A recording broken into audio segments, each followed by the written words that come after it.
Hey everybody, welcome back to another episode of Southern Dirt. My name is Summer, and in this episode we'll be talking about pruning, and I'll be sharing a devotional from Miriam Drennan. This is a book that I absolutely love. It's called Devotions from the Garden, Finding Peace and Rest in Your Hurried Life.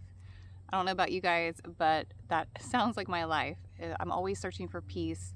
I'm always running around taking care of everyone else. And where I find rest is in my garden, and where I find peace is with God. And those things together, I thought I'd share my journey and how I am growing closer to God through my gardening experience and through just spending time in the garden. So I hope you guys will join me on this series. This is my mulberry orchard you can see behind me. I started all of these trees from cuttings from our one mother plant, and they have produced so much for us. When we cut them back, they quickly will produce fruit for us. If we let them grow throughout the year, they'll probably produce 2 rounds of fruit for us. So we are getting almost double the amount of fruit every time we prune these trees back. So I'm going to actually dig into our devotional right now and talk about rose pruning at the end of it as well. My Father cuts off every branch in me that bears no fruit, while every branch that does bear fruit, he prunes so that it will be even more fruitful. Jesus in John 15:2. I want to encourage you to dig into that verse a little bit more, and I'll give you some resources. If you're new to reading the Bible, down below, there's a few places you can go to kind of interpretate that and dig into that verse a little bit more. I also want to encourage you to read. John is a great book to start on, especially if you're a new believer. That's a great place to start. Pruning is a good way to promote a healthy garden. This cutting off of dead leaves, blooms, stems, and branches helps give a plant shape and, more important, encourages growth. In fact, trimmings cut from certain plants can grow on their own, just like I did here, independent of the source of plant which they were cut.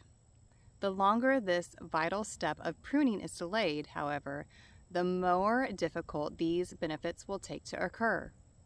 Furthermore, pruning is a delicate process. If done incorrectly, it can actually kill a plant instead of promote its growth. Spiritual pruning works the same way. God will cut away something or someone who is keeping us from growing. This pruning can make the beginning of a dark period because the sources of comfort and strength we've relied on are gone. Making the darkness heavier is the fact that God seems so far away. Whatever the specifics of this very personal process, pruning means that the removal of hindrance that keeps us from becoming all that we can be in God's plan for our lives. Being pruned is never fun, comfortable, or pleasant. Yet when the process is completed, when unhealthy parts of a character have been removed, or life can take on a new shape, and when we can find ourselves growing spiritually with new vitality, then relying more on God's power and strength, we move forward in life in ways that are pleasing to Him and beneficial to us and others. I loved this verse because it is so true that when we, especially in our garden, when we don't prune back our plants like we should, what happens? Plants can get sick, they can get disease, they can look really bad. If we don't cut back our mulberry trees, we're only going to get half their fruit for the year. But if we cut them back and prune more often, we're going to get more fruit. Just like my rose bushes, I'll show you here in a minute. If I let my rose bushes go and don't trim them and cut off the dead heads, it will make that plant sick. I'll get spots. I won't get many blooms, but when I trim that plant back, it is absolutely beautiful. So I want to encourage you to think about something that you are needing to prune away from your life, something that's maybe taking up so much of your time, it's really dragging you down. It could be a person that in your life that is totally toxic, a relationship that's really toxic. It could be maybe something like social media that is taking up so much of your time, where you're just searching for time to catch up with your children and your family and your chores. to allow more time to achieve your gardening goals, to achieve more time with your family, and mainly to grow closer to God and have time to read your Bible and have time to get into some devotions and learn more about God and grow closer to Him. A few years back, I decided to go on a small little fast with our church. We typically do a January fast where you have so many days and you choose something that you fast.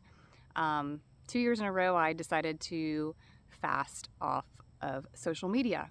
And it was amazing how much time I found to gain with my family and how more connected I became with my husband and my children.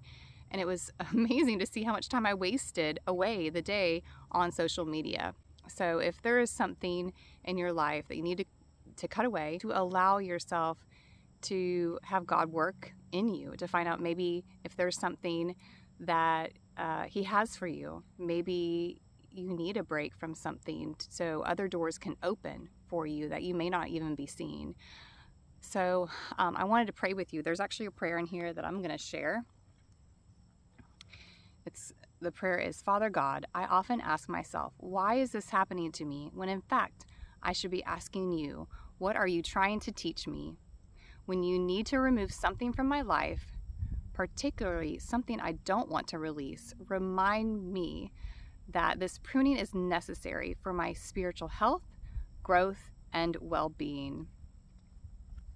I also want you guys to pray for me during this time because I'll be opening up and sharing some hardships in my personal life and sharing my spiritual growth through my gardening journey and through learning the Bible and going to church. I ask that you continue to pray for me as I share this journey with you.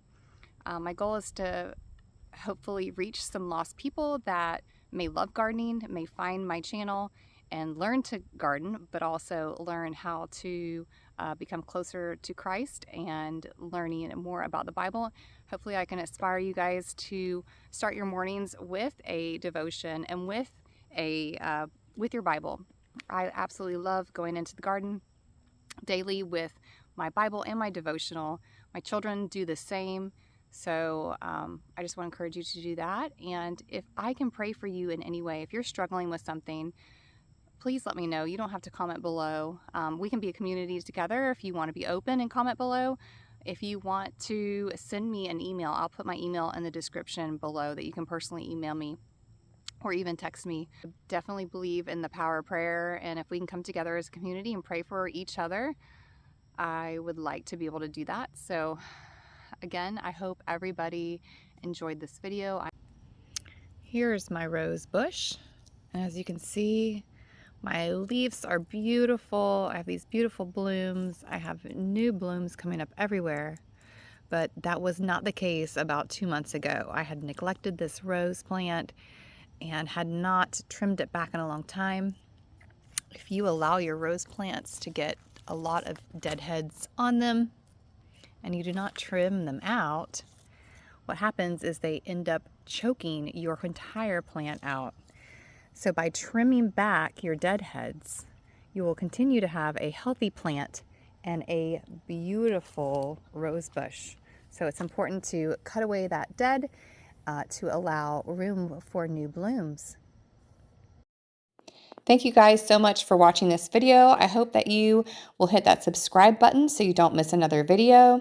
I am a passionate gardener and we have over 1,100 square feet of garden in our backyard along with 125 fruit trees. So if you want to follow my gardening journey, please hit that subscribe button and we will see you on the next one.